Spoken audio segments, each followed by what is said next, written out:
Yes, this is my avatar, and I'm using it on purpose. My name is Juquan Buford, and my work is centered on helping entrepreneurs build sales management architecture that creates better process, better execution, and better results. For years, I've worked with business owners, founders, and growth-minded professionals to help them strengthen how they sell, how they lead, how they communicate value, and how they build the kind of structure that makes revenue more predictable. I also believe we are moving into a business environment where AI will become part of that equation, not as a gimmick, not as a replacement for leadership, but as a tool that, when paired with the right strategy, the right systems, and the right human judgment, can help entrepreneurs operate with greater precision, consistency, and leverage. And more broadly, I believe entrepreneurship and ownership are empowerment. Whether you launch a business, buy a business, invest in real estate, or participate in the market, the principle is the same. Ownership changes your relationship with the world. It changes how you think, it changes how you move, it changes what is possible. In my view, people are going to either participate in the ownership society or be ruled by it. That is part of why I do this work. I want to help entrepreneurs build stronger sales systems, stronger companies, and stronger positions in a world that is changing fast. And I believe the future belongs to those who learn how to incorporate AI well. Let's get into it. Now let's explore how the business that pays you might be holding you back. A lot of founders are not stuck because they lack talent. They're stuck because they're still operating from an outdated version of themselves. They are no longer who they used to be, but they have not yet built the structure required to become who they need to be. And that season is frustrating because from the outside, things may still look fine. Revenue is still coming in, referrals are still happening, people still respect your work, clients still need you. But something feels off. Why? Because the business that helped you survive is not necessarily the business that can help you scale. And a lot of entrepreneurs get trapped right there. Not because they are lazy, not because they lack vision, not because they are incapable. They get trapped because they keep building from a version of themselves they've already outgrown. So what happens? They keep taking referrals from old categories. They keep serving clients beneath the level they say they want. They keep pricing from an outdated version of themselves. They keep saying yes to work that proves they are capable, but not necessarily aligned. That is not a talent problem. That is a structure problem. The dangerous part is this: the wrong business will still pay you. That's what makes it hard to recognize. The wrong business can still generate money. It can still make you look productive.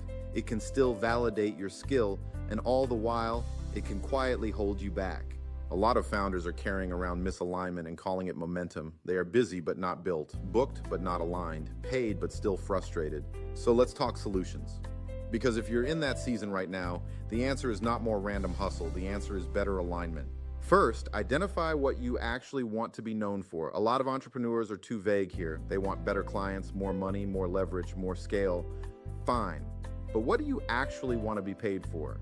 What is the real bread and butter? What kind of work do you want more of? What kind of work do you want less of? What kind of problem do you want your name associated with solving? If you do not define that, the market will keep defining you by your past. Second, stop treating all revenue like equal revenue. Every dollar is not helping you become who you need to be. Some revenue is survival revenue. Some revenue is strategic revenue. I'm not saying never take imperfect work. I'm saying stop pretending every opportunity deserves the same enthusiasm. Some work keeps the lights on. Some work moves you toward the future. You need the wisdom to know the difference. Third, reposition yourself around the client you want next, not the client you used to serve best. Your messaging, your pricing, your content, and even your network may still be speaking to an earlier version of your business. If you want different clients, you need different conversations, different rooms, different referral sources, different language. You cannot keep marketing to one level while praying for another. Fourth, create a bridge between where you are and where you want to go. Growth is not always a leap. Sometimes it's a bridge. That may mean better packaging, clearer tiers of service, a stronger entry point, a more intentional ecosystem. Sometimes people are not saying no because they do not value what you do. Sometimes they are saying no because you have not created a clear path for them to grow with you. Fifth, build structure before you desperately need it. Better qualification, better offers, better sales process, better onboarding, better boundaries, better decision rules around what gets a yes and what gets a no. Growth without structure creates chaos, and chaos will make you question your capacity when the real issue is that your business has no container for the version of you that is emerging. Sixth, stop proving you are capable and start building evidence that you are aligned. A lot of entrepreneurs are still making decisions from an insecurity they should have already outgrown. They keep saying yes just to prove they can do it. They keep over-delivering in areas they do not even want to be known for. They keep accepting projects that stroke the ego but fragment the brand. At some point, maturity in business looks like restraint. It looks like saying, yes, I can do that, but no, that is not where I am going. So if you are in that in-between season, hear me clearly.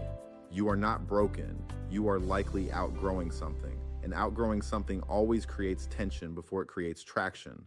But the answer is not more random hustle. The answer is better alignment, better structure, better positioning, better decisions, better ecosystems, better boundaries.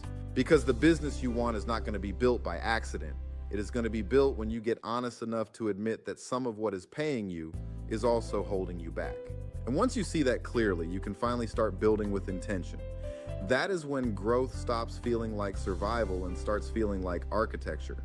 If this resonates with you, step deeper into my ecosystem through the Grow Givers project on Substack, where I share the frameworks, hard truths, and practical strategies helping entrepreneurs build stronger businesses with more clarity, better structure, and less chaos.